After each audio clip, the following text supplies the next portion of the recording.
Hi, Phoenix. Sorry, hello. Oh, you were muted. Okay, I was gonna say, man, the mic turned off.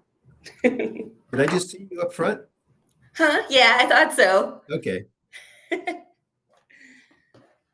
I remember way back in the day we did these in person.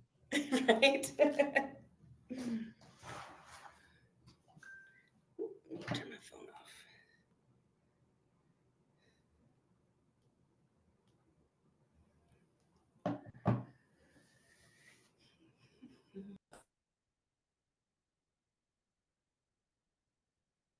Mara should be joining us shortly to do the little intro stuff.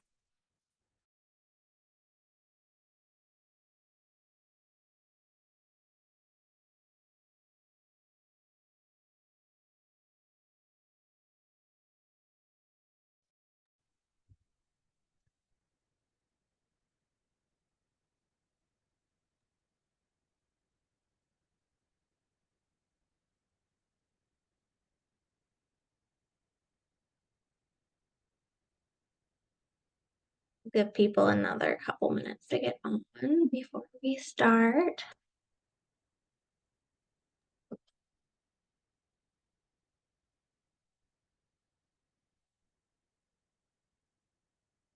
Sounds good, Ryan.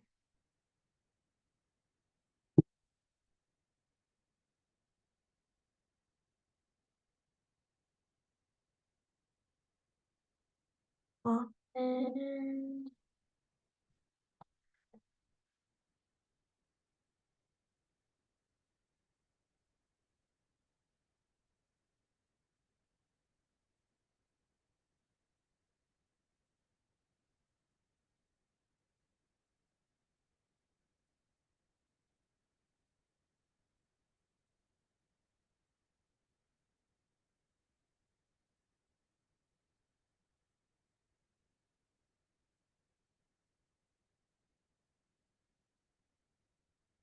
good job.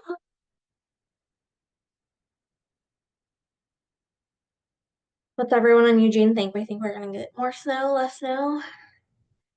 No more snow? Looks like maybe. Clouds look pretty heavy. No. Tristan this morning kept being like, when's it gonna be on the ground though? When's it gonna snow on the ground? It was snowing in the outskirts this morning. Oh yeah. It was snowing in North Gillum, it just wasn't like sticking on the ground. Yeah. It was too wet. Close. All right, we'll give people one more minute before we start our accountability.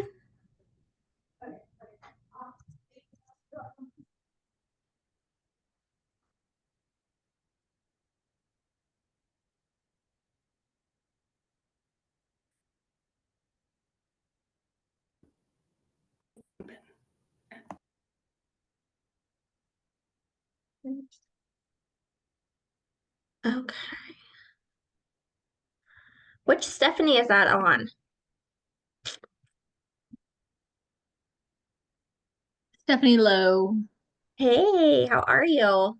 I'm good. How are you?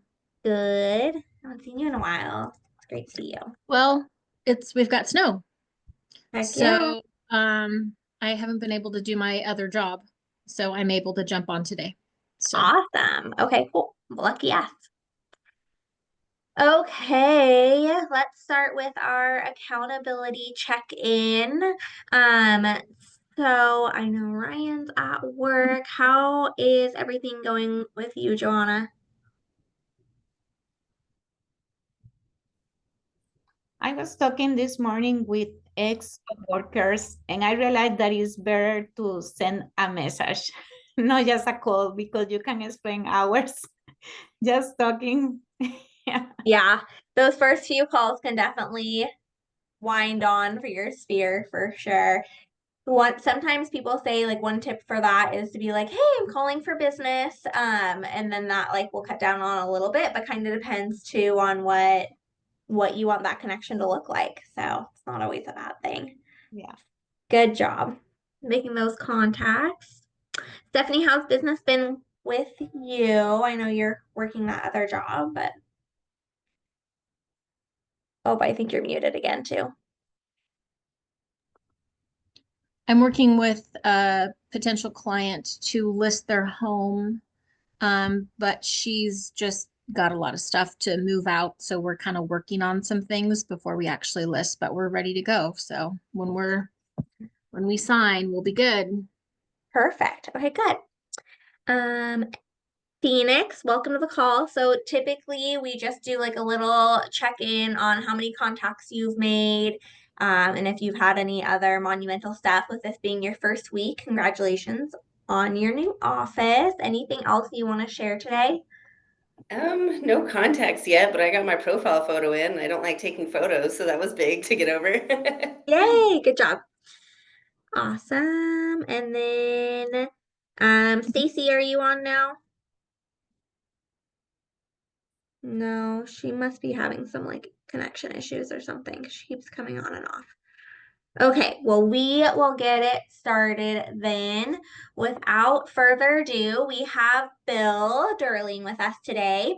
He was licensed in 2016 and transitioned to full-time real estate agent in 2017. He's dedicated professional in Eugene, Springfield area alongside his wife, Lori, who is also a licensed agent. Bill forms one half of a dynamic husband and wife team that has consistently ranked in the top 20% of their brokerage every year. With over 50 years of life experience. Oh, here's Stacy. In the area, they have unique and real world knowledge that they use to help their clients with their real estate needs. So what this doesn't say too is he's also served on the ALC as our tech chair. So you guys are in good hands today. Definitely engage, ask questions. Thanks for those of you that are able to have your camera on, and hope you get a 10 out of today. Hey, everybody. So I would love it if you guys are able to keep your cameras on and just like chime in as much as possible, because it just makes it a lot more interesting for everybody. So that would be awesome. And if you're not, that's okay. I get it. I know some people are at work and some people are in places where they really can't have their camera going. And that's totally fine. But yeah. So like Mara said, I've been at Keller Williams since 2017. My wife joined in 2016, and she kind of like was the trailblazer for us as a team. And she did pretty well her first year. And so I was able to quit my corporate job, which was awesome because I had been trying to get out of it for years. And so we've been here at Keller Williams ever since. And things have been up and down, but yeah, I'm happy to help you guys today work through the next class of Ignite. This is my third time teaching this class, I think. So hopefully it isn't too awkward, but I don't like lead Zoom calls very often. So we'll see how it goes. So like I said, if you feel free to just, if you need to, just interrupt me, that's okay. Because if you raise your hand, I might not see it. So just go ahead and chime in and interrupt if you need to for some reason. All right, so today. Would you mind if I turn my video off just for 5 minutes so I can eat? No, that's totally fine. Yeah, and it's not a requirement by any means. It's just for me, it's just a lot more interesting if I can see faces and that kind of thing. Nice, okay. So, okay, super. Well, today we're going to be covering the topic of capturing more leads, and I have to move my Zoom window here because it's covering up what I'm supposed to be reading to you guys. Sorry about that. Move that over there, actually. Today we're going to be covering the topic of capturing more leads, and this is in the segment on lead generation. So far, I guess in Ignite, you guys have been making contact with your sphere primarily. Joanna, I heard Mara asking you about that today, about reaching out to your sphere, the people who already know you. In this section, we're going to be discovering a few other sources of leads. There are methods for meeting new people, getting to know people, and having them know you, which is kind of the critical factor when it comes to real estate, because if they don't think of you when they have real estate questions or decisions to make, then even if they love you, if they don't think of you at that time, you're going to miss out on that opportunity. So you hear it over and over again. the more leads, the better. And the more quality leads converted to contacts, the better. So we've already done the success system from yesterday. So, all right. Go on to the next slide here. So today we're going to over the agenda. We're going to do prospecting versus marketing, the gold mine of referrals, additional sources, how to capture every lead, and then a little recap. We have about 40 slides total to get through, so I'll just kind of go through them relatively quickly unless there's something important that I think needs to be addressed, or if you guys have any questions. So if somebody could read this aloud for us, I would appreciate that. Who's going to be brave enough to unmute? You love people, but at the same time, you haven't yet learned to love hunting for them. Yeah, so what do you think that means? Like, it sounds kind of violent, hunting for people. I think what he's trying to get to is the fact that we need to learn to enjoy the process of lead generation. We're looking for people who are able and ready and willing to buy or sell real estate now or at some point in the future, hopefully soon.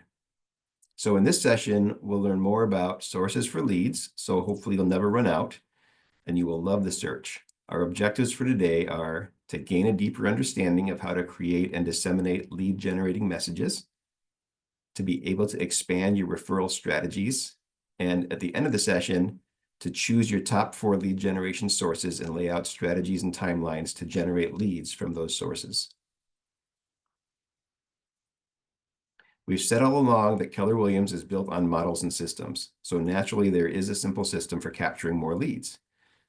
And it's a system that many people find works really well. Okay, somebody else read this for me?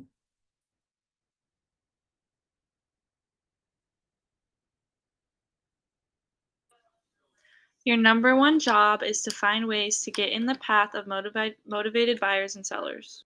Thank you, Taylor. Yeah, so again, as real estate agents, it's really common for us to come in with the goal and the idea of just helping people get what they need or what they're looking for out of real estate, which is fantastic. And when we have a transaction or a person we're working with, that is absolutely our focus. But we have to keep those people coming. And so it's smart to be reminded that one of our jobs as real estate agents, and many people would say the number one job, is lead generation, because without the leads, we don't have sales and we can't continue in the business, and we have to stop helping these people because this is a fairly complicated thing that we're working through with these people, with our clients. So we're in the business of lead generation and then in the business of helping people with their real estate needs. And so since leads are everywhere, we all must be always hyper aware and be on alert for when they appear. Because at least in Lane County, if you didn't know, there's something in the neighborhood of 1,200 agents that are licensed. There were 1,400 in 2020, 2021. I think it's dropped a little bit. Lead generation should always be intentional and purposeful. So this slide depicts a system to help make your lead generation more purposeful. We call this the message and the method of your lead generation, or the 2 M's. You may follow along in your participant guide if you have it with you. It's about having a message and then picking the method to drive that message to the desired audience. So the message must be, first, match your market, and second, make an offer for immediate response. So you match the market by tailoring the intended message to the sentiments and market conditions of a target group in the area in which you've chosen to operate. And then you have a call to action that can be direct. For example, call me now, or email me, or click here for this, or indirect, go to my website to learn more. So what could be an offer that would generate a response? What would make your phone ring or generate immediate responses in text or social media? Does anybody have a particular social media template that they're kind of prone to clicking on or prone to responding to?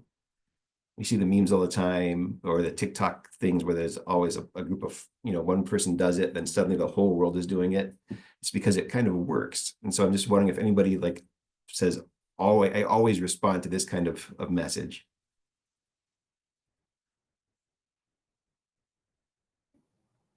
Uplifting and positive, and some people are drawn to responding to negative stuff, but I'm sure we wouldn't use that method. Nope, probably not. Oh, that's a good point. Yeah, let's have a fight here. Yeah, I think free stuff is always the temptation for me, although I don't usually know what it is when I click the button. So it's kind of like, well, maybe it's good, maybe it's not, but if it's free, maybe I'll try it. So here's a couple of things that we can recommend. For example, posting a picture of a house and saying, this house just came on the market. If you're looking for a home in the neighborhood, call me right away. Interest rates are the lowest ever. Not true anymore, obviously, but if you're considering buying now or thinking about refinancing, I can put you in touch with lenders who can work with you. Just a small thing right here is having the resources, having contacts that you can share with people is so important, because even if for whatever reason they're not working with you, you can still bring value to that relationship. And then in the future, they will remember that. So I just had a deal where I got a call from somebody who is moving into town from out of town, and for whatever reason, I missed it. I did not see the call. I did not know it was there for about a week. And by the time I called back, he had already run on to a different agent. But that person, who I met with now for coffee, not in a real estate professional perspective or kind of relationship, but just as a welcome to the city kind of thing, he asked me for lenders. And so even though I wasn't his agent, I was able to give him lenders. And then I have not asked him any questions about his relationship with his real estate agent or his search or anything, because that's not my business, because he's in contract with somebody else, but I can still offer value when he asks for it. So.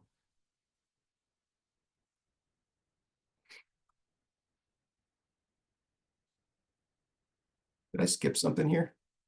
Nope, I did not. Okay, sorry about that. Like I said, I don't do this very often, and I'm like, the screen's everywhere in front of me. So when you're truly on the hunt for leads, you'll find a lot of opportunities. So let's say you're at a coffee shop and you overhear a couple people talking about an open house they just visited. What should you do? So follow this simple system of approach and connect and ask. So I'm curious what you guys think about this. First, approach this conversation with your own conversation starter. Hey, I overheard you guys talking about an open house. Are you looking for a home in this area? Second, connect with the individuals in a way that builds rapport and trust. One of the best ways is with questions, always asking them what it is they're looking for, what it is they need.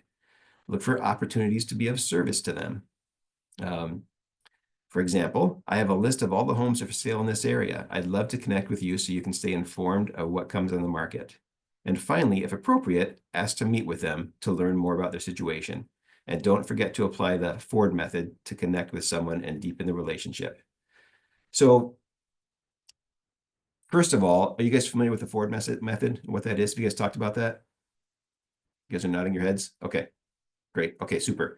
That is a good one. Asking questions and getting people to talk about themselves is one of the best ways to legitimately show interest in people. And especially if you can like tuck that away and mean it, it's really valuable for relationships and just spreading your name in the community.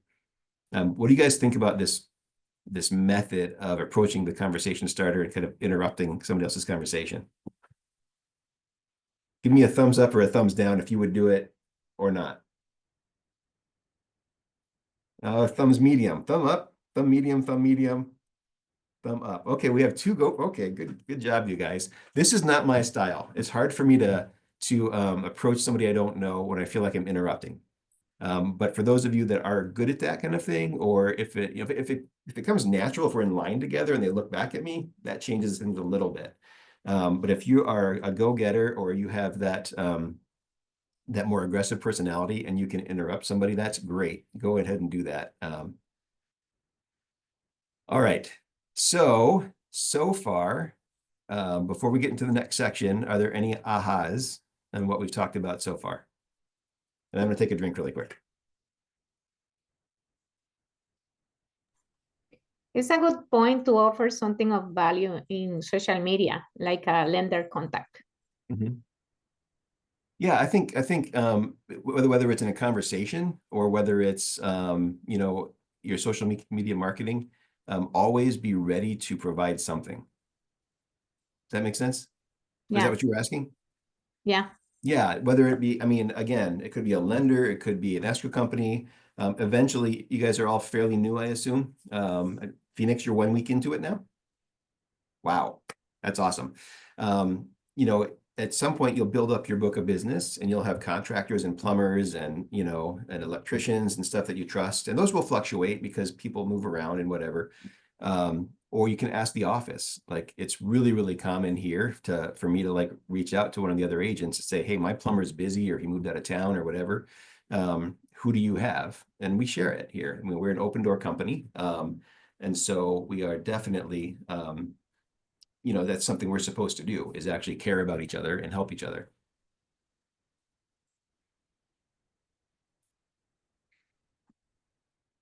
All right. So you guys have discussed prospecting versus marketing in earlier sessions. And today we're going to do a little bit of a deeper dive in it.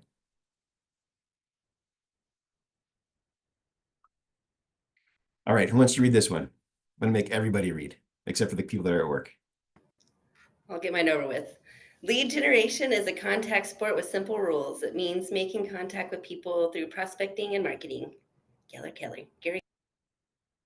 Yeah, real straightforward. You know, and again, that's kind of what we have to do is we make contact with as many people as we can, and we do it via prospecting and via marketing. So you've seen this chart before. Everyone you know and every lead you prospect is somewhere on this graph, right? The question is, are they at the top of the curve, the bottom of the curve, or somewhere in between? Everybody's timeline and life experiences are different. So it's our job to do what we can to best predict where they are. So do you only want to prospect leads that are on their way up, that is moving towards buying? Okay, I see a shake, 2 shakes. Yeah, that's correct. Every lead you catch and yet you can build a relationship with is a potential buyer and seller at some point and a referral source. It doesn't matter where they start. The question is, can you be consistent enough with them over time to make them think of you when the time comes? So who do we prospect for and when do we do it? Well, in theory, we do prospect for everybody and we do it all the time. So you saw this in session 5, and it's here again to remind you of the 2 methods for lead generating, prospecting and marketing, and that your business should be prospecting based and marketing enhanced. So why is it better to be prospecting based and marketing enhanced? Does anybody have any input on this one?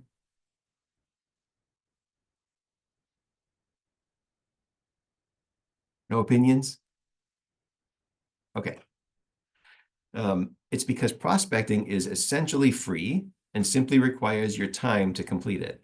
Marketing costs money, and it's more of a wait and see long-term kind of method. Also, prospecting builds a business that will thrive in down markets. Your sphere is critical in down markets. Our last 2 sessions were about open houses and social media. Prospecting helps support awareness and lead generation around your open houses, and social media can be a prospecting tool as well as a tool for marketing, because you can invest money or you can just invest time in that. Who's done open houses so far, just out of curiosity? I'm not sure how new all the rest of you are. Okay, Stephanie has, and Johanna has, okay, and Taylor has not, and Phoenix has not, because you're only a week into it, right? So, okay.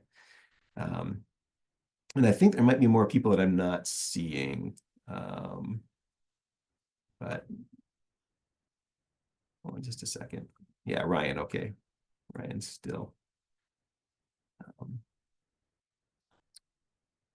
So I'm trying to adjust this so I can, here we go, maybe that'll work.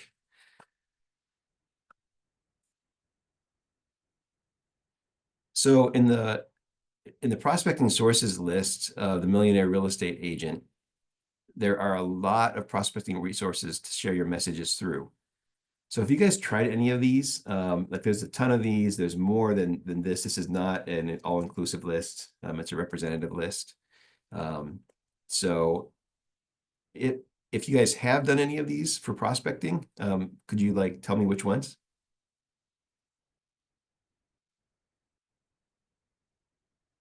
Okay, I'll do it this way. Has anybody, let's see, what's a good option? Has anybody done door-to-door yet? No, okay.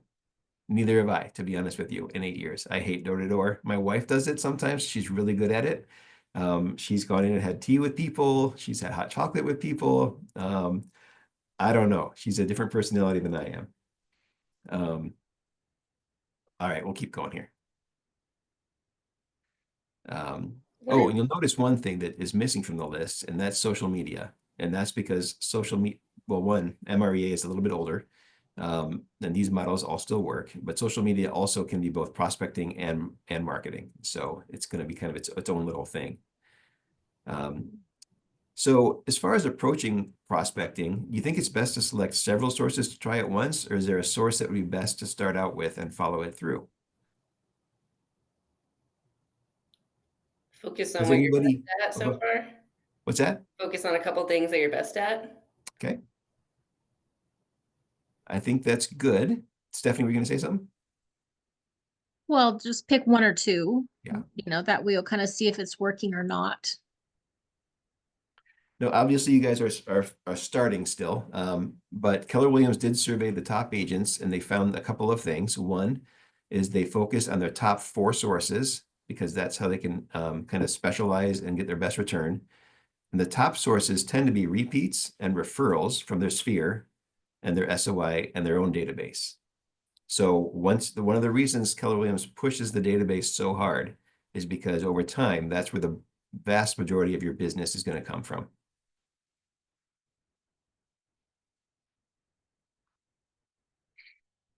So looking at this list, are there any sources you would consider pursuing? Remember, you already have at least one down because you have a sphere. So that's already included. So on your worksheet, if you have it, go ahead and circle the ones that you're interested in, okay? And then I would like any kind of comments you guys have on this would be great. And just like what things do you look, you know, like they would be possible for you guys, and what things would be like, not going to do it.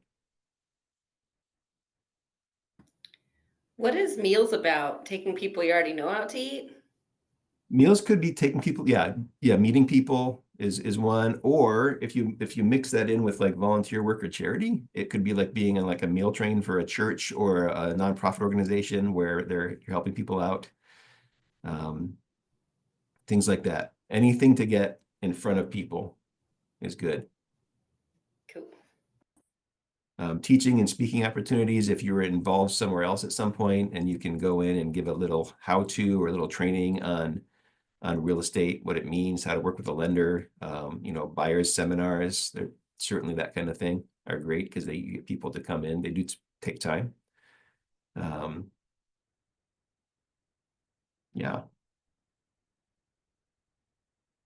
I think the one that's the funnest and the one that Lori and I did quite a bit when we got started was number 9.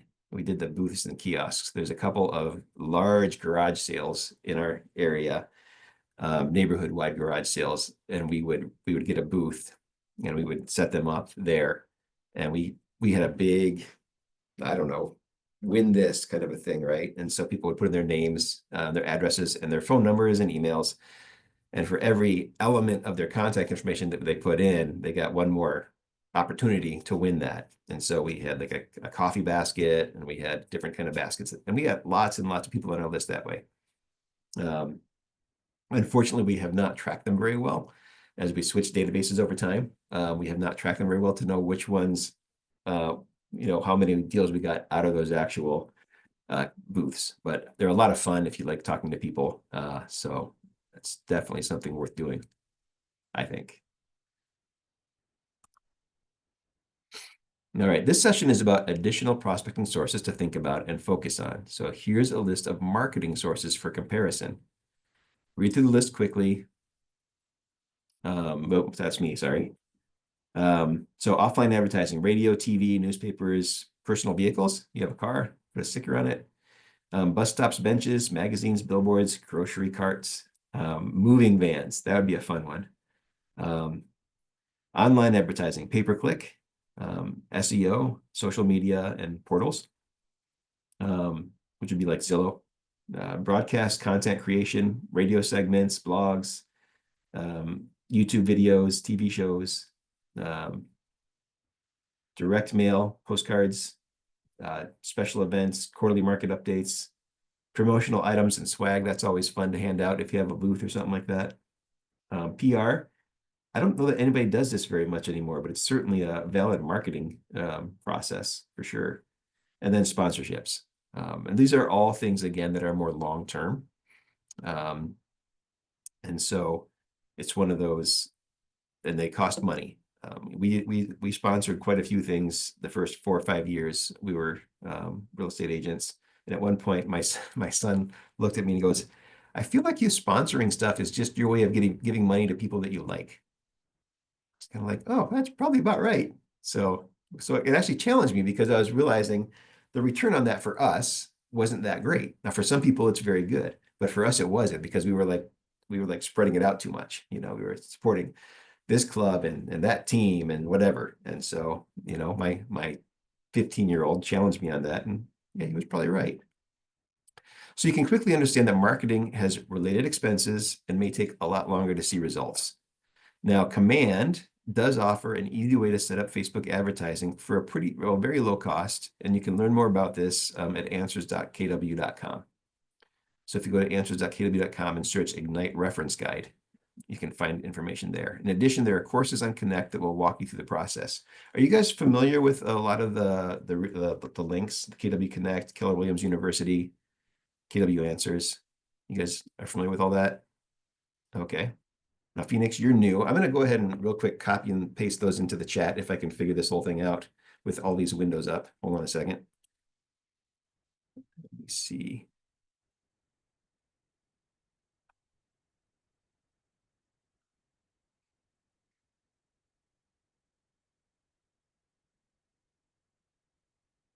Okay, I see everything except for my chat option here. Oh, wait, hold on a second. I only do this once every 6 months, you guys. I'm sorry about that. There we go.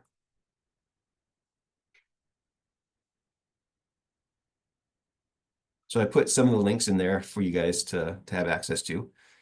So hopefully that will be helpful.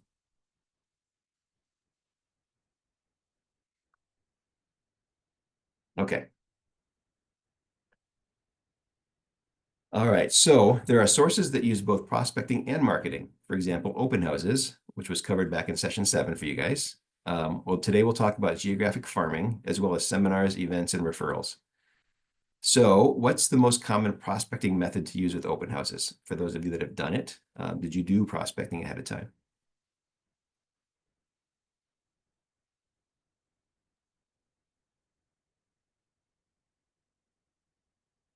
Kind of. Did anybody go door to door ahead of time and welcome the neighbors?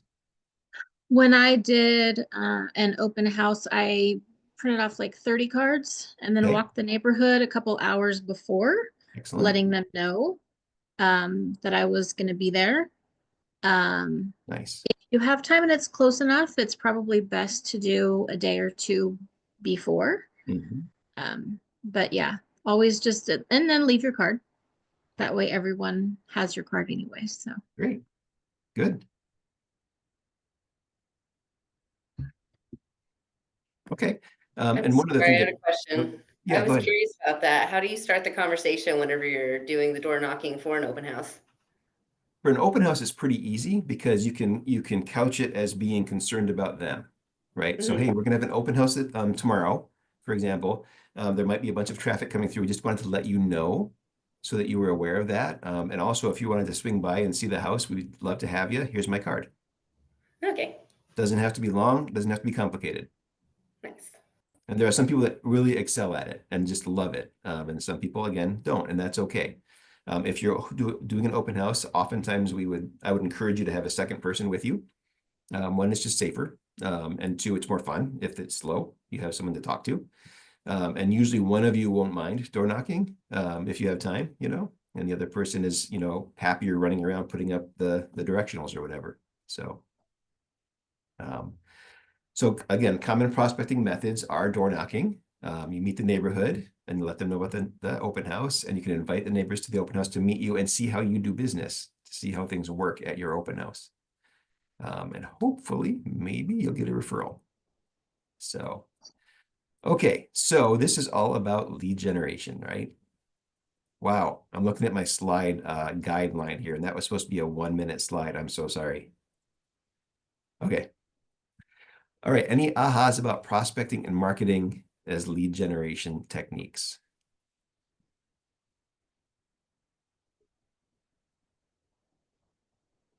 Okay. All right, so the next thing we're going to talk about is referrals, or as they say here, the gold mine of referrals. Wow, it's very promising. Many agents miss out on referrals, and yet they can be an easy and lucrative source of leads. So imagine if leads simply came to you as referrals from your sphere of friends, family, coworkers, neighbors, etc. We'll talk about different types of referrals and the systems to put into place to make the most of those. We're going to look at client referrals, agent-to-agent referrals, worldwide referrals, and business-to-business referrals, all of which are very important. Although, to be fair, I've never done anything out of the country, so. As mentioned earlier, top agents rely on their sphere and their clients as their greatest source of referrals. Some agents even say 90% of their business comes from referrals, which is an astronomical amount. It begins with setting the expectation with your sphere that your business runs on referrals and that you trust them, the people you know, to provide referrals of people they know who have a real estate need. And a bonus about this is that generally speaking, the people you know people that are kind of like them or like you. And so it's usually a pretty good fit. So you set the expectation that your business runs on referrals from them, and then you provide value. So you must deserve a referral. So you must be referable, right? If you don't provide any value, after a while, the people that are really cheerleading you, being your cheerleaders will get tired. So make sure you do a good job with your referrals. The relationship with your sphere and your clients is meant to be reciprocal. So you provide value, they trust you, they know the value you provide, and they refer their friends and family. And the value, hopefully, the exchange will never stop. So what are some ways you can provide value besides the 3 listed on the slide? Again, the vetted vendor list, I think, is quite important. So.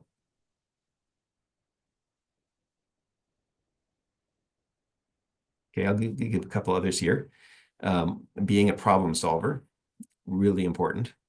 Providing elevated service, whatever that looks like to you. Different people have different definitions of that. And being caring and supportive. For a lot of people, going through a sale is not necessarily a good thing, or even a purchase. Maybe it's a divorce. Maybe somebody passed away and having to sell the house. Things like that. And so being empathetic, like truly caring, is really, really important.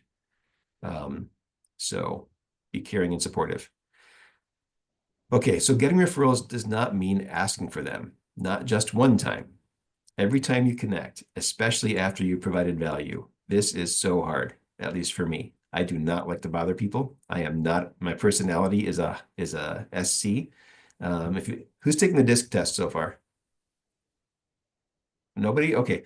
We used to provide it. I don't think we can anymore. I think there might be some free websites, I'm not sure, that provide DISC personality things. It's kind of the same as most personality tests. There's basically the go-getters, the type A's, the D's. There's people that like to have fun. There's people that like calm and levelness and balance. And there's the people that are just like CPAs, right? Your engineers and CPAs. So those are the high C's. So when you connect with people, remind them that their referrals matter to you. However you need to do it for your personality and for that relationship, it is important, as people forget. Statistically, people forget you're a real estate agent every 14 or 15 days, I think. That's all it takes to kind of lose top of mind with somebody. So it's a good idea to somehow, however you do it with your personality, remind them, hey, my business depends on you guys, on you to some degree. So what's the best time to ask for a referral? Whenever there's a moment when a client expresses gratitude or they're happy and excited. At the consultation, when they sign a contract, and of course at the very end of the transaction when the client is usually the happiest. Those are all great times to remind people, hey, who else do you know that could use my services? So here's a few sample conversation starters. Hold on a second. I got to reference this really quick. It says in your participation guide. I don't know what page that is. Oh, here we go.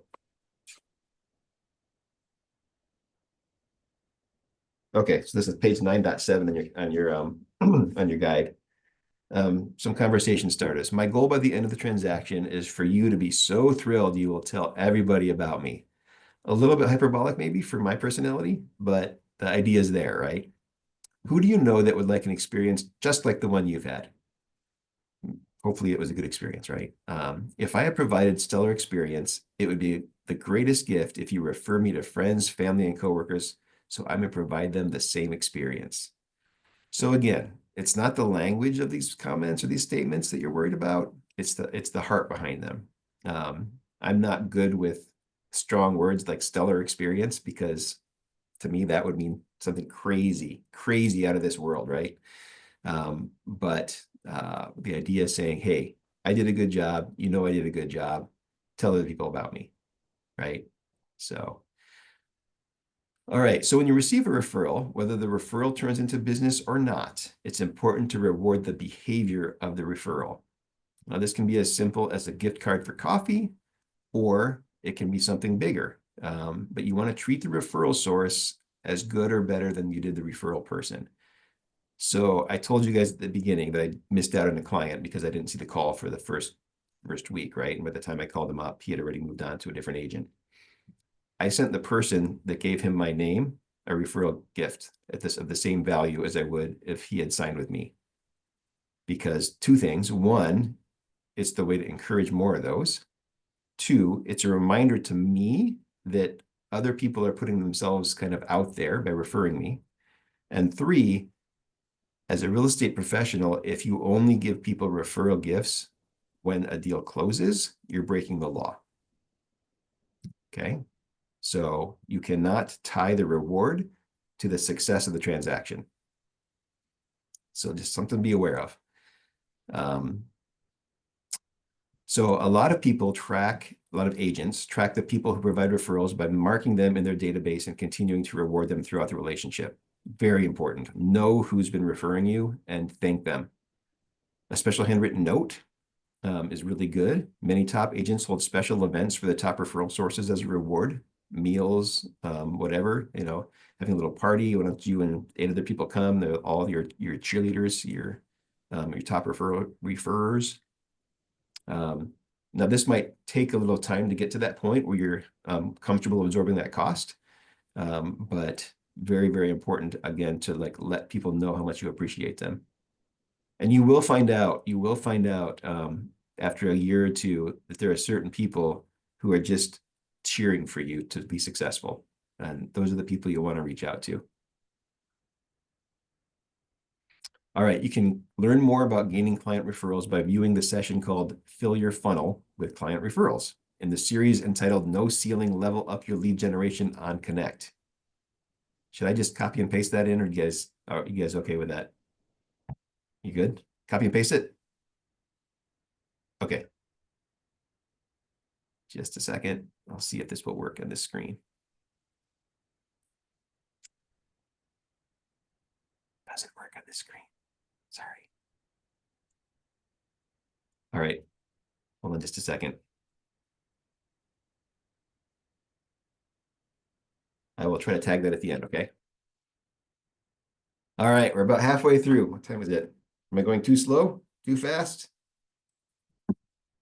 Doing okay? Okay. I'm not sure if the thumbs up when I have a question that goes two different directions, what that means exactly. Too slow? I don't know why I did it with my other hand. My bad. Okay, no. I saw several. So, okay. All right, so client referrals can come from agents as well, right? You already know some agents in your market center and in this class, and you'll meet more agents from other brokerages while conducting business, especially if you go to trade events of some kind, or even local events. Doesn't have to be something that's big and expensive. Trainings that other people provide is a good way to meet other agents that are local. You may wonder why an agent would refer a buyer or a seller to you. Can you guys think of any reasons why someone might do that? Especially an agent who is close. Avoiding dual agency and the Okay, difficulties that that's come a along with great it. point. Yep, that's a good one. I got a referral last year from an agent from another office that was avoiding dual agency. Okay. Some agents only want to work with sellers. Some only want to work with buyers. Some people are very, very focused on their local area and they won't go more than 10 miles out of it. So like I refer people even as close as Albany, if they're looking for a house in Albany oftentimes, especially if they're selling, when it takes a little bit more time on the ground, because I'm not an expert in Albany. I'm not an expert on the coast. I'm not an expert in, Klamath Falls. So is it legal for me to take listings there or to try to get buyers to buy there? Yeah, absolutely. And can I do the research and probably do a pretty good job?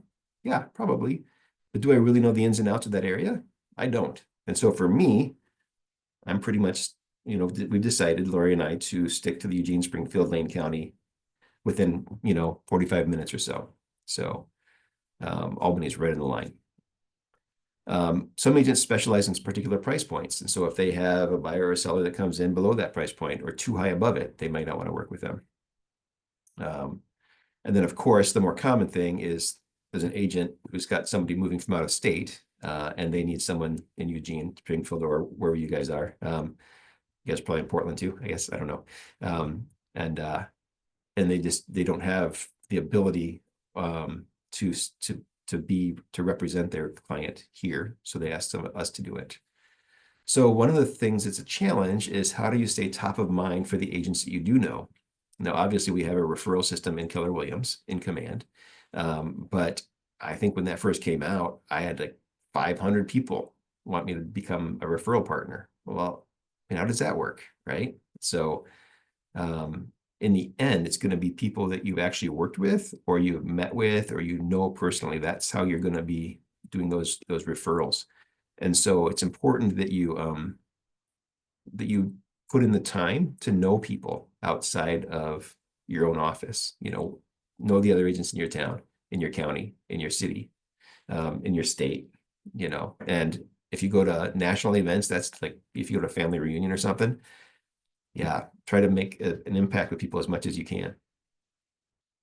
So many Keller Williams agents build their businesses with agent referral businesses, and you can too with a system. So this is how an agent referral works. You guys probably know this, but when an agent refers a client to you, you agree to pay that agent a certain percentage of the commission. And vice versa. When you refer a client to a different agent, they agree to pay you a percentage back. So referring clients that you can't serve to other agents helps everybody, you and the other agent, and especially the client.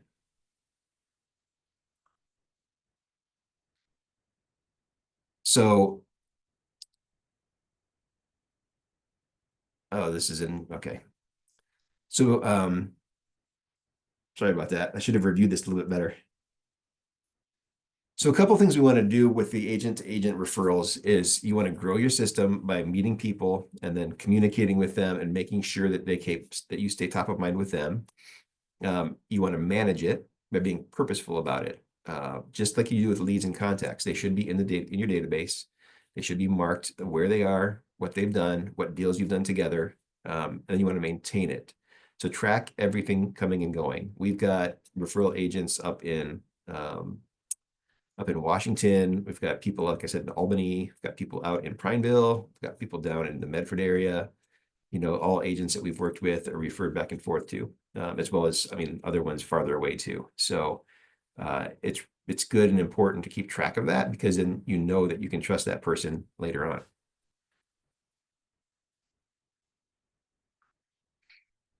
Okay, so again, I've mentioned the referral network in Command. So that's what this is referring to here.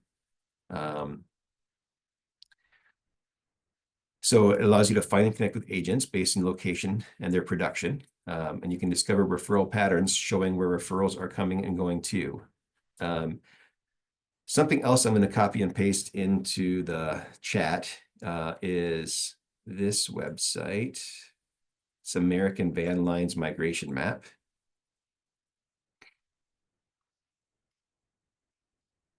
Let me real quick do that.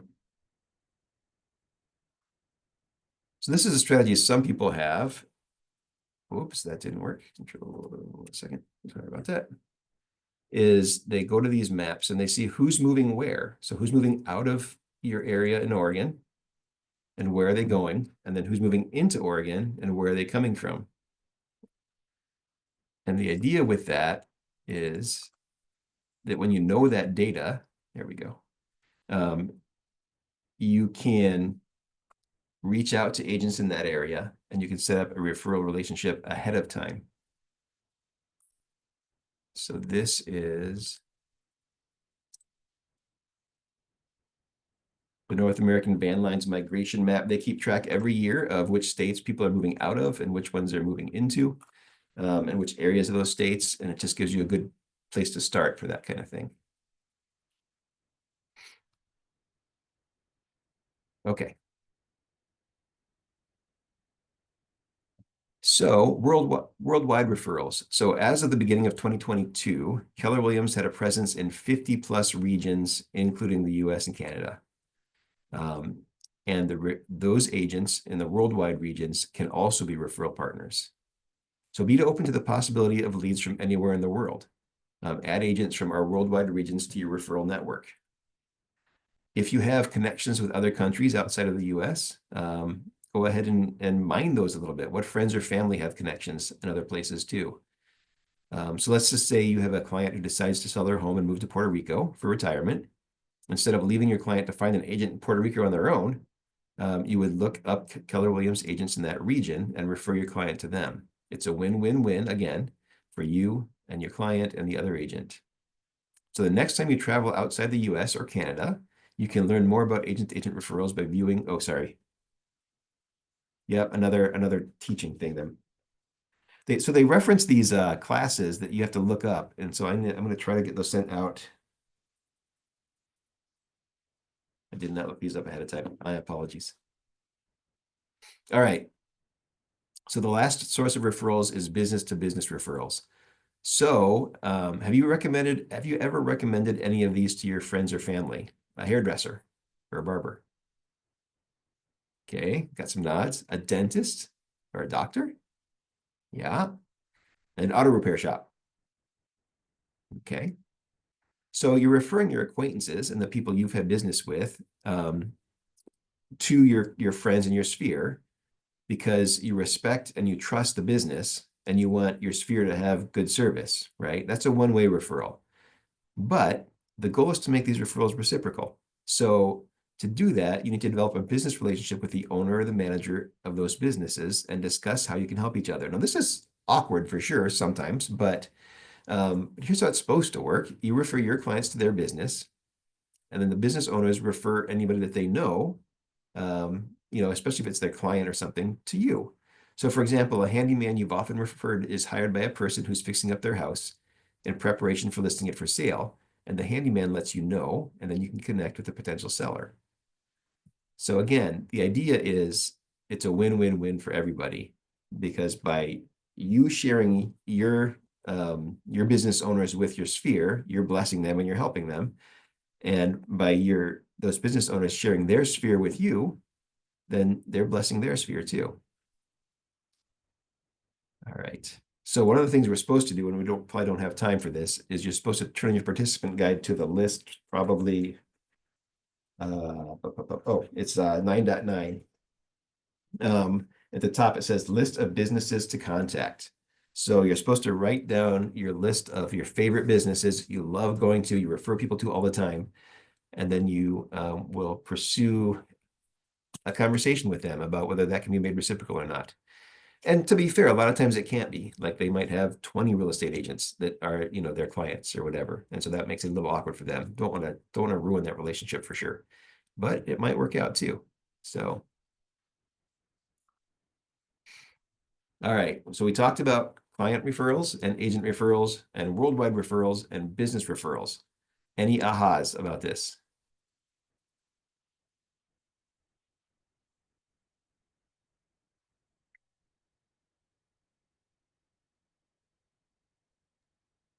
Just don't be afraid. You want to kind of be known as the person that always has an answer for them, and whether, like you said, a hairdresser or mechanic or doctor or whatever. Yeah. Yeah. And one thing I would add to that is if you don't have an answer, that's okay. Find one. Right? I mean, that is one of the things that I learned in my previous job is, you know, I was the expert. I was the technical guy that came in to fix all the problems, except for I wasn't the engineer. I wasn't the software developer. I was, you know, and so all I could promise people was for sure, if I don't know the answer, and usually I did, but if I didn't, I can find one for you, or I can get you to the right people who can. And that is a huge, just caring enough to say that is a huge deal for a lot of people. So then follow through. Okay, so now we're moving on to the more sources section. We're going to be covering geographic farming and events and seminars. So a lot of agents choose to focus their prospecting and marketing efforts in a neighborhood or a set of neighborhoods, which is also known as a targeted geographical farm, or just a farm. Is everyone familiar with the neighborhood website called Nextdoor? You guys know, right? That I think that's where the mapping for our command comes from, actually. But a geographical farm is similar in that it's essentially targeted messaging within a neighborhood. So when you choose to farm a neighborhood, be aware that it will not yield immediate results. It may not yield results for a year. It may not yield results for 18 months. But this lead source is a long game, and you must be committed to keep working your farm once you begin. Choosing a farm involves some considerations, such as the number of houses and the turnover rate. So too small a farm, you're not going to have enough business. Too big of a farm, you're not going to be consistent with it and get everybody. If it's a long-term community where the people just only sell rarely, that can be kind of tight too. So price point, and if there's several competing agents in the area, might affect the decision as well. There are certain neighborhoods in Eugene where, you know, some of the bigger names in real estate in this city live in that neighborhood. So, you know, do you have a chance there? Absolutely. Is it good to place all your eggs there? Probably not. So once you've chosen a farm, you'll devote yourself to knowing everything about the area, the history, the growth, the happenings, and more. And the happenings actually is something that, going back to bringing something of value to people, if you can keep up on what the city is doing in the neighborhood and what, you know, plans there are, what events socially are in that neighborhood, that's a really good touch point for people. Saying, hey, there's going to be a block party, you know, on this date, or hey, this street's going to be shut down for a week while they repave. Just letting people know that, because I mean, people get the letters usually, at least from the city, but they don't always read them. So, you know, bringing that kind of value to people. So that helps you become part of the community, and especially if you actually live there, and people will come to recognize you. You're also committing to stay in communication with the residents and keeping them informed of all that's happening in their area. So you're committing to yourself in this situation, that if you're going to have a geographical farm, you're going to stick with it, you're going to be involved in it. So what are some of the ways you can maximize prospecting and marketing efforts within a geographical farm?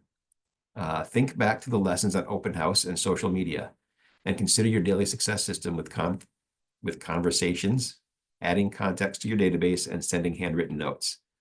Any ideas on how you can make it all work well within a geographical farm?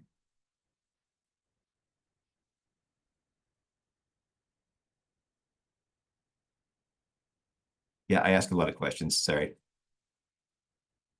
just way more fun. Well, I'm not going to have you break into groups. I don't know if anybody ever does that or not, but I won't have you do that. But if you go to page 9.10 in your participant guide,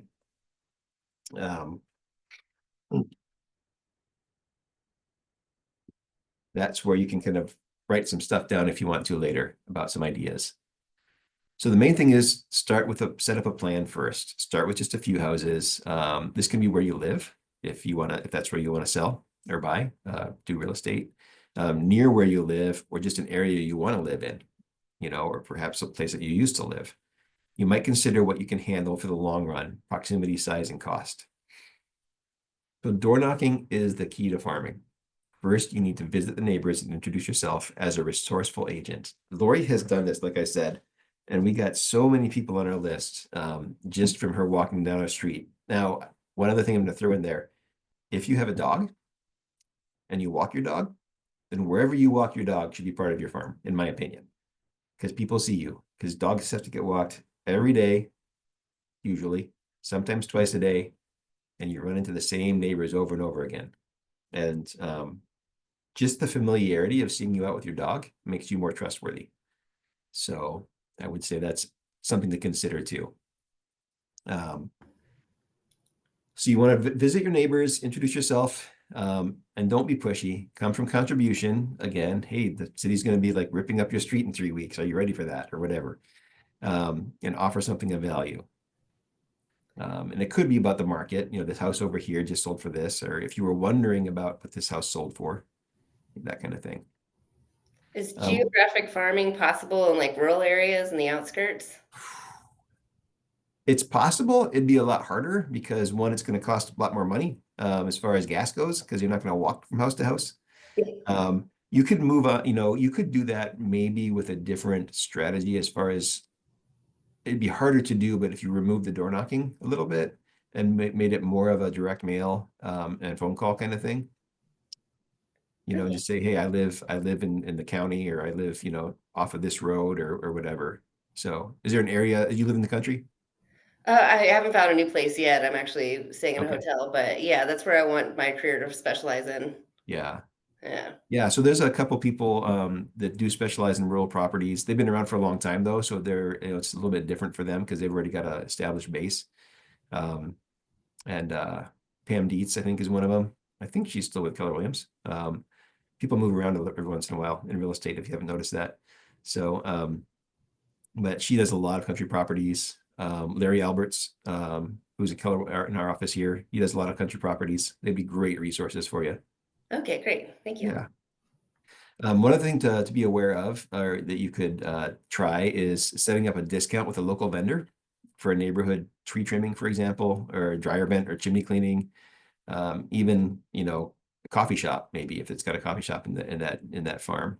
So that's a good way to, again, bring value to your people as you door knock. And in fact, I think probably you guys know this, but a lot of agents, use postcards that are like, get a free drink or whatever at this coffee shop every month. And so they're called CAP cards, client appreciation. And so we do that monthly. There's a couple different options, but again, that's marketing in the sense that it costs money because you have to pay for that. And then oftentimes there's a split fee for whatever people use. So if for example, if you're going to get a free car wash, and you send it out to your people and then they use it, usually the car wash and us will split the cost of the actual value, not the actual value, sorry, the actual cost to the company.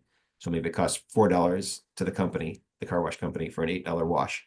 So we split it $2 and $2 on top of the postcard pricing of printing and shipping. But if you're interested in that, Mara's, I'm sure, got lots of resources for that. I've got some resources on 3 different postcards that we use. So just reach out if you're interested.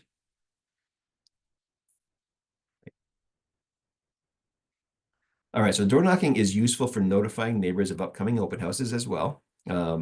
Just listed houses, just sold houses, or looking for listings for interested buyers. So that's something that you can do, is if you have a buyer who's interested in a particular area, particular street, particular neighborhood, then you can go door to door and you can knock and ask, hey, do you know if you're selling, or any of your neighbors might be selling? Because I have a buyer who's interested in this area. Now, that's been used, unethically before, when people didn't have buyers and they were just trying to get names for, coming listings. So you do have to, my opinion is you need to have a buyer if you're going to say you have a buyer. In that situation, what we've done before, when we've done mailers at least, is we've said, we've given the buyer's first name, because that way we have a buyer, Betty, and Betty and, and her husband, Ralph, or whatever, are interested in buying in this area. Because one, because it was true, and two, because it does add a little bit more credibility to your letter or to your door knocking, if you have somebody like that. You can also door knock for charity drives or upcoming community events or community activities such as neighborhood watch or neighborhood cleanups. But always keep safety in mind. So this is the thing. When you go to door knock, do it with a fellow agent, or maybe somebody who has a different farm and they can come with you, and then you can go with them to their farm, or maybe a spouse or a partner or a friend, somebody who's just willing to kind of tag along, or a lender.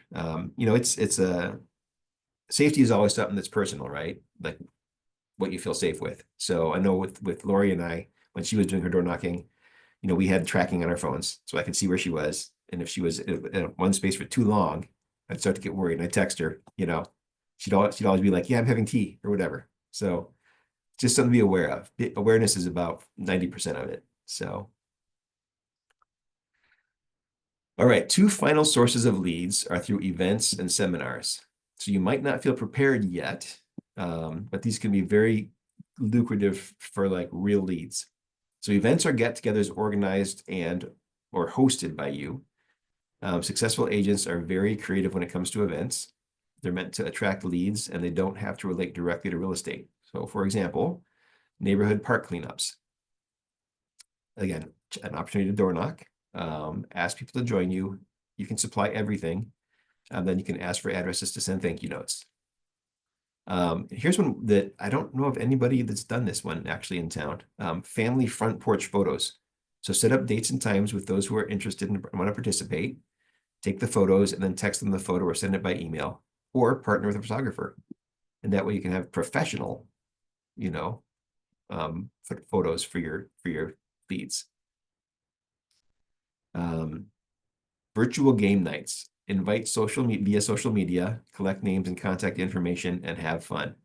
So there is a company in town, can't remember the name right off the top of my head, who you can hire to do these like hosted game night kind of things.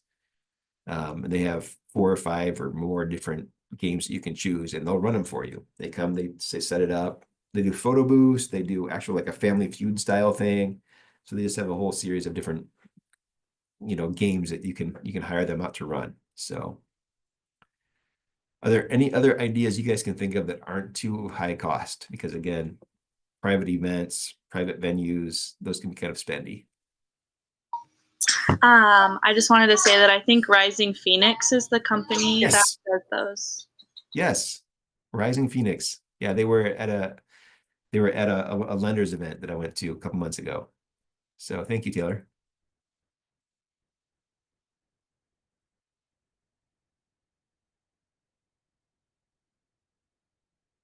I don't know about this, but what about, there are some areas where you can rent a private dog park, and you could just invite your dog owning clients or prospects to that.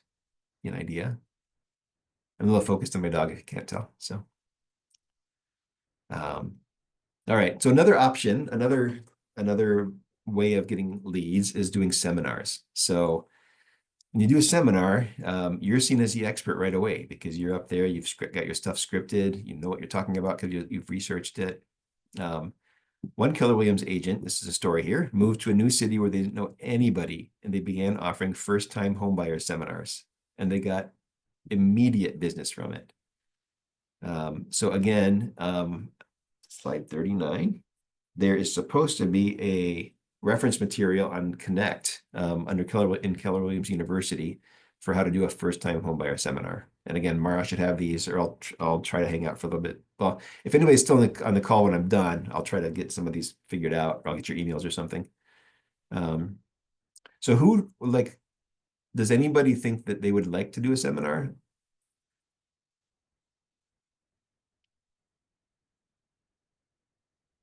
We've done a couple. We've partnered with lenders usually. So we do the real estate side, a lender does the loan side. And so, and they were good. There's a team at the Eugene office here, Karen and Dunn team, who do them regularly. They have a first-time home buyer and first-time home seller, I think, seminars. And that's one of their primary ways of getting their business. And they've been doing it for a long time, so they're very skilled at it. So again, picking 3 or 4 things and focusing on those 3 or 4 things that you're comfortable with and you're good at, I think is a great way to go. Seminars are also a great way to diversify your database while you expand it, because there are underserved communities in every region. So what if you intentionally learn about those communities and set up seminars to serve their specific needs? We have a lot of examples of agents who built their businesses helping those that no one else was serving. So for example, an agent who serves a community with a large Somali population, many of whom are devout Muslims, hosted a training session with an expert on Islamic finance for this underserved community. Again, yeah, because they're unable to use traditional financing because it has interest on it, which is against the Sharia law. So the agent expected 10 or 15 attendees, and she actually hosted 75 ready, willing, and able clients who wanted to buy or sell property right away. And again, because she had the expert on Islamic finance there, they could just move forward quickly. Another agent fluent in Spanish started home buyer seminars with Spanish-speaking title attorneys and lenders to teach people about how home buying works and build a large business for everyone involved, with upwards of 30 people coming to her seminars every 2 months. So these are people who are raising their hands and saying, hey, I'm interested in buying or selling. So super, super good resource. Okay. Oh, and they only advertise with Facebook ads and word of mouth. So they're getting 1,800 clients, well, potential clients per year, leads at least per year, who are raising their hand saying, yeah, I'm interested. So leads are everywhere. So don't discount anybody. Learn to love the process of getting people into your database, and your business will thank you. All right, any ahas about these additional sources of leads?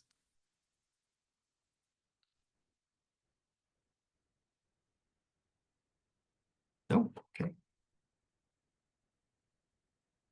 So, okay. You've heard this already, and so it's going to be repeated again and again and again. Capture every lead. This is so hard, you guys, for real, because, you know, you just, if you go back through after the first 3 years, for example, if you go back through all your notes that hopefully you're taking, and you track how many people you forgot to follow up on, or who, you know, they stopped responding and so you didn't pursue them, or you took them off your list because of one reason or another, whether intentionally or not, there's going to be a lot of people. So don't be discouraged by that, but just be aware that most agents do not do a great job of capturing and keeping every lead that they have. My first Ignite coach, actually, back in 2017, was the one who kind of brought that 3-year thing up. She said, I looked back, and after 3 years, and I had lost dozens and dozens of leads. So keep that in mind, and why it's so important to do the diligent work, which is not exciting sometimes. Okay. So part of your daily success system is to add contacts to your database, right? How many are you supposed to add per day? Have they told you a number? 10? 10. Okay. All right. So that's 10 a day. That's a lot, you guys. And if you're doing it, good on you, and teach me your tricks, because yeah, that's amazing. You'll also add leads to your database. So contacts, again, are people that you've met, people that you've run into, you know their name, they know your face. Leads, you need to add to your database as well, because eventually the idea is you will build a relationship with your leads as well as your contacts. So leads are people you have the right to at least have a one-way conversation with. And contacts are people who you have a permission to have a two-way conversation with. and with whom you've established a value-based relationship. For me, it's not, it's a little easier than that. Do they know my face? Do they not know my face? Like, do they know who I am if I run into them in the store? And that's a contact. Everybody else is a lead. So putting leads in your database as soon as you can helps you keep track of them and allows you to stay in communication with them. So there is help for adding leads and contacts to Command. And again, there's a Command Your Business course under answers.kw. So I'm going to make a note of this slide as well. So this is the final lesson in the lead generation segment, you guys. Before we close out this very important segment and topic, let's take some time to generate your personal lead generation plan. Actually, you guys can do this after we get off the call, obviously, but it wants you to spend about 10 minutes to go through your guide and kind of come up with a plan. Which 4 things are you going to try to focus on initially? Who are the businesses you're going to reach out to for reciprocal referrals, that kind of thing. Just kind of have a plan. It's easier to get the stuff done if you have it in front of you in writing. So, all right. So we talked about message and method, prospecting versus marketing, referrals, geographic farming, events, seminars. The next session is going to be transitioning into lead follow-up, which is gaining a deeper understanding of how to create and disseminate lead generating messages and being able to expand your referral strategies. So I think that's pretty much it. Yeah. These are rhetorical questions mostly, I think. So, yeah, does anybody have any questions or comments? Do you guys want to hang out for a little bit while I try to dig up these 4 classes that were referenced but not linked? Or should I just send those out separately? If you guys want to put your emails into the chat, I can do that as well. I have a question. Yeah. What happened if you have a contact and you send a message about your information and you don't receive an answer? You make a second message or something like that? Yeah, I mean, people are busy, right? And so it's easy to, when you don't get a response, it's easy to think, oh my goodness, like they don't like me anymore, or I was too pushy. And that might be true. That might be true. Probably not. They were probably just busy, or they were at the hospital, or, you know, they were at work. Like even as somebody who, you know, is constantly on my phone, I missed that call from that potential client in December, you know? And so isn't because I didn't want him to as a client. I was devastated when I realized what happened. But, you know, he assumed that I didn't call back. And so I didn't want to do business with him. And, you know, that was bad on me. But yeah, don't assume the worst thing, right? So just go ahead and reach out again. If somebody gets really annoyed, they'll probably tell you. Okay. You know, and if it's a friend and you're kind of worried about it, yeah, I mean, you know your friend, you know the relationship, you know where to stop, right? So, but generally speaking, let them know, get them on some kind of drip system, whether it be emails or cap cards or something to just remind them every month, ideally every 2 weeks, every 14 days, but at least every month, you know, that, hey, I'm in real estate, could really appreciate your referrals or your business. Thank you. Yeah.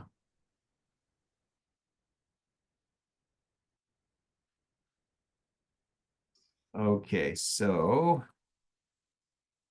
all right, I see Taylor's email in the chat. If you guys want me to send you those 4 classes once I find them, I'll send you guys all that in probably about an hour or so. If you don't get your email in there in the next 5 minutes or less or so, I'll just assume that you already have access to it. So. I had another question going back a little bit. You mentioned like too big of a farm or too small of a farm. Is that different for everybody, or is there Yeah. a magic number? Yeah, generally? because there's no magic number that I know of. We actually don't have a real specific farm. Our farm is our sphere. You know, so we have a group of people that we try to communicate with. And then, you know, because of the cost, we only reach out to a geographic farm a couple times a year, which is almost like throwing money away statistically. But they also see us walking our dog. So, you know, it's people in that route that we do. So it's going to be dependent on a lot of it is gonna be like, how much time do you have to go door knock, and how much money do you have for postcards and things like that. So like, how much investment do you want to have in this farm? And so that's why the research is important to know, oh, is there an agent that just kind of dominates this area? Because if there is, it's going to take me longer to start getting business out of it. Or is this area kind of up for grabs? Are there 4 or 5 agents that kind of fight over this area? Then I can just kind of get in there with them. But I think, you know, because even sending out, you know, the postcards run roughly $1 each. So if you're doing that monthly, it's $300, you know, $500, whatever, $1,000. You know, there are some guys in the office, I'm sure, are doing primarily email because they've got 15,000 people on their, you know, in their database. And it's like, well, I don't think you're spending 15 grand on a mailing, but maybe you are. So, you know, it just kind of depends. And again, you can always expand, right? You can always get more if you start getting some success. But it's going to be harder if you take too big of a bite, I think, initially, because all you're going to look at is the money going out when you're reaching out to them. Plus, it's going to take you a long time to door knock a large neighborhood. If you have 1,500 doors, that's a lot of knocking. So. And how do you know if like a realtor has like a certain area on lock or not? The easiest way is to just browse that area, just go around that area, right? Or if you go onto like Zillow or RPR, you can search. Like Zillow doesn't take stuff off sometimes for a year after something's sold. You know, just sold from 2001, or I'm sorry, 2021. So if you can just circle that area and you can see what's been selling, and you can see who it is that's been, you know, the listing agent for most of it. Okay. Yeah, so it's just a matter. There's no like easy answer necessarily, especially since last year they've changed the rule. We can't look back through. You can't see who the listing agent was on closed deals now. You can't. I'm sorry. In RMLS, they've taken away the ability to do a search by the listing agent. So you can't say, oh, I think the so-and-so might own this market. Let me go back and look. They've taken that particular search field out to comply with the new rules. And so it's going to take a little bit more time now. But I think the Zillow will still have it. You can do that. Talk to other agents, like ask around. Like, you know, you're in Eugene. So, you know, Crescent Village, that area here, you know, Betty Lou Duncan lives there. In that area, in that particular neighborhood, and she does a lot of business there. Not all business, you know. There's certainly other people that do get business there, but she gets a big chunk of it, you know. And she's lived there for a long time. So, you know, if you really want the farm, or you then it's still worth doing long term, right? Because most people want to do real estate for a long time. And so it's worth it, you know, but you just have to know that it's going to be a year, 2 years before you start getting any kind of value out of it, probably. I'm going to write down your emails manually here because I'm old school.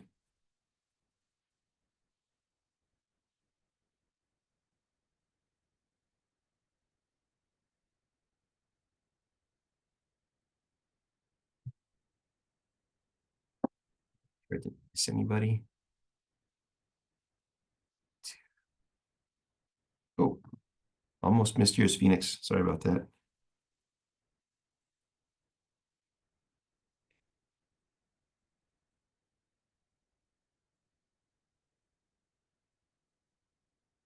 Okay, let's see. I think that's everybody. 1, 2, 3, 4. Okay, yeah, that's it. All right. I will do some research as soon as we get off here. Trying to find those 4 different classes that were referenced, and get those out to you. That can be hard to find, I've discovered. So hopefully I'll have better luck than I did last time.